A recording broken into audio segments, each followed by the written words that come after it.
Dear students, अस्सलाम वालेकुम। Lecture number 20। आज इस लेक्चर में हम इस चैप्टर का लास्ट टॉपिक पढ़ेंगे, हैमिल्टन्स प्रिंसिपल। और उसके बाद हैमिल्टन्स प्रिंसिपल को हम लैग्रांजेस इक्वेशन को ड्राइव करने के लिए भी इस्तेमाल करेंगे। हैमिल्टन प्रिंसिपल जो है वो कंजर्वेटिव और नॉन कंजर्वेटिव दोनों सिस्टम के लिए हम जो है वो उसको स्टेट करेंगे। तो पहले जो है वो शुरू करते हैं हम Hamilton's principle for conservative system.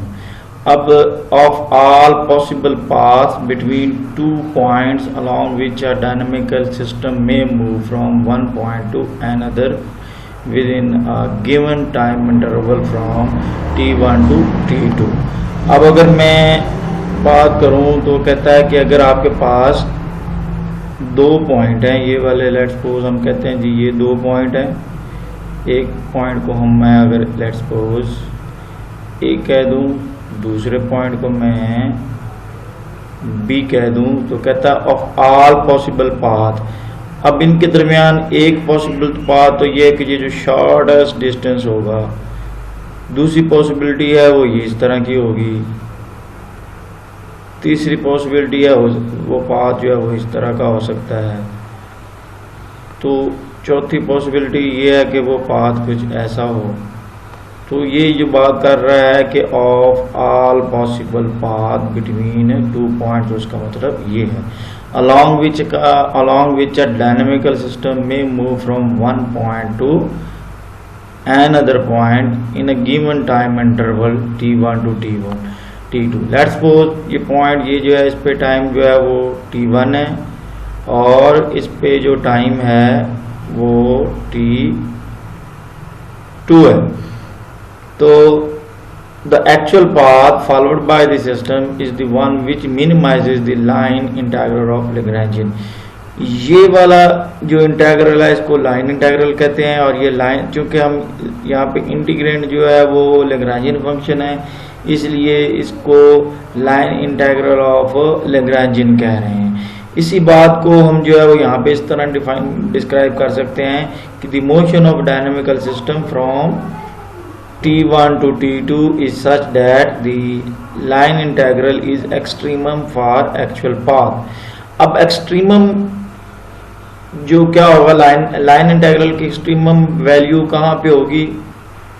जो शॉर्टेस्ट डिस्टेंस होगा बिटवीन टू पॉइंट, जैसे कि ए से बी जो है वो शॉर्टेस्ट डिस्टेंस ये है, तो ये इसका एक्चुअल पाथ होगा और लाइन इंटेग्रल की इस पे वैल्यू जो है वो एक्सट्रीमम होगी। This implies that the small delta variation in the actual path followed by the system is 0। मतलब कि ये आपके पास एक्चुअल पाथ है, अगर इसमें स्मॉल वेरिएशन है, लेट्स सपोज ये स्मॉल वेरिएशन जो है वो ये वाली है और इसमें वेरिएशन जो है वो क्या है, डेल्टा है। ये एक्चुअल पाथ है और ये जो ऊपर मैंने बनाया है ये जो है वो स्मॉल वेरिएशन के साथ है, या इधर मैं बना लेता हूँ तो ये पाथ भी स्मॉल डेल्टा स्मॉल वेरिएशन के साथ है। तो जब आप एक्चुअल पाथ से स्मॉल वेरिएशन डेल्टा पे आ जाते हैं तो इसका जो लाइन इंटेग्रल होगा वो इक्वल टू 0 होगा। मैथमेटिकली इसको हम एक्सप्रेस कर सकते हैं इसी तरह कि हमारे पास जो लाइन इंटेग्रल था उसमें डेल्टा से मल्टीप्लाई कर दें दोनों तरफ, इनके एक्चुअल पाथ से। डेल्टा के तो पर स्मॉल चेंज के लिए होता है कि एक्चुअल पाथ से थोड़ा सा हम वेरी करके आए हैं, तो जो चेंज यहाँ से यहाँ तक है वो कितनी है, डेल्टा है। डेल्टा से मल्टीप्लाई करेंगे तो वो जो लाइन इंटेग्रल हमारे पास आएगा इक्वल टू 0 आएगा।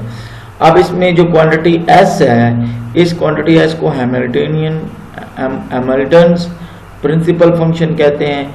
और हमें ये पता है L जो है ये लैग्रांजियन फंक्शन है, T इसमें काइनेटिक एनर्जी है, V जो है वो पोटेंशियल एनर्जी है।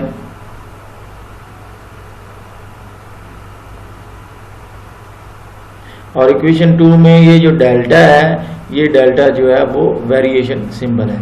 तो ये तो था फॉर कंजर्वेटिव सिस्टम। अब अगर नॉन कंजर्वेटिव सिस्टम की बात करें तो दोनों में जो डिफरेंस होगा वो डिफरेंस ये होगा कि ऊपर हमने लाइन इंटेग्रल में लैग्रांजियन फंक्शन यूज किया था, जो कि डिफरेंस था काइनेटिक एनर्जी और पोटेंशियल एनर्जी का।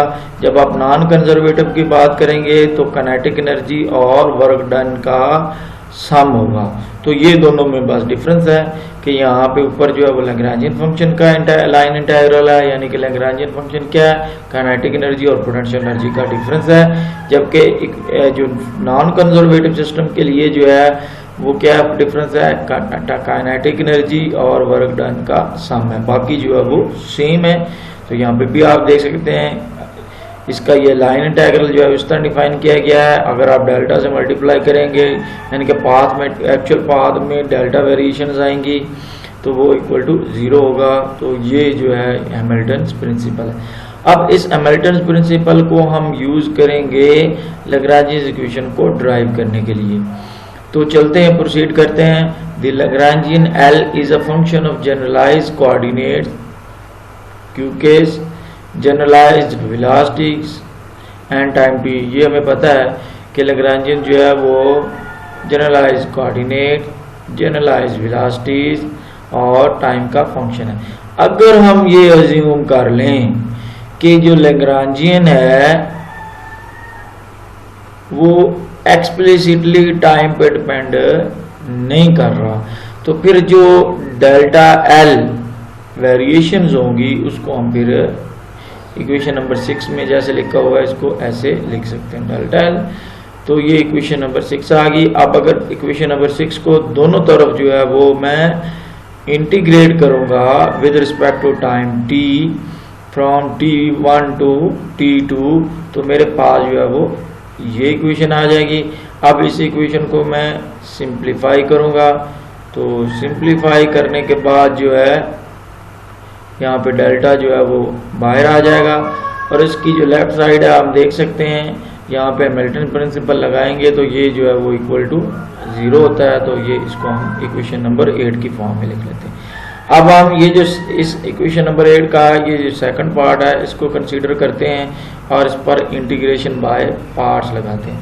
जब मैं इसके ऊपर इंटीग्रेशन बाय पार्ट्स लगाऊंगा तो मेरे पास जो है वो ये इक्वेशन नंबर 9 आ जाएगी। अब इसमें जो फर्स्ट टर्म है ज़रा इसको देखते हैं कि ये वैनिश होनी है, ख़त्म होनी है, ये कैसे होगी। तो ये नीचे डेल्टा वेरिएशन की जो है वो एक डायग्राम दिखाई गई है, फिगर है। तो जैसे कि मैंने कहा था कि 2 पॉइंट के दरमियान जो है वो कम से कम जो डिस्टेंस होता है या जो शॉर्टेस्ट डिस्टेंस है वो जो है वो एक्सट्रीमम पाथ कहलाता है और उससे जितनी वेरिएशंस होती हैं। अब यहाँ से देखें तो यहाँ से यहाँ जो वेरिएशन है वो डेल्टा क्यू वेरिएशन है, तो ये वेरिड पाथ है और ये क्या है, एक्चुअल पाथ है। जब आप इसके इंटीग्रल निकालेंगे तो इसकी वैल्यू मिनिमम होगी, जब आप इसके लिए इंटीग्रल वैल्यू निकालेंगे तो वो क्या होगी, 0 हो जाएगी। अच्छा, एंड पे जो डेल्टा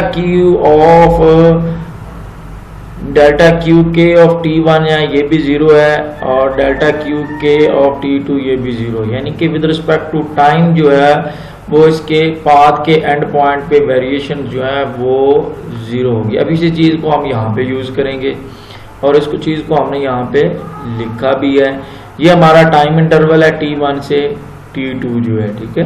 कहता है at the end of the path at time t1 and t2 the coordinates must have definite value Q K of t1 and Q K of t2।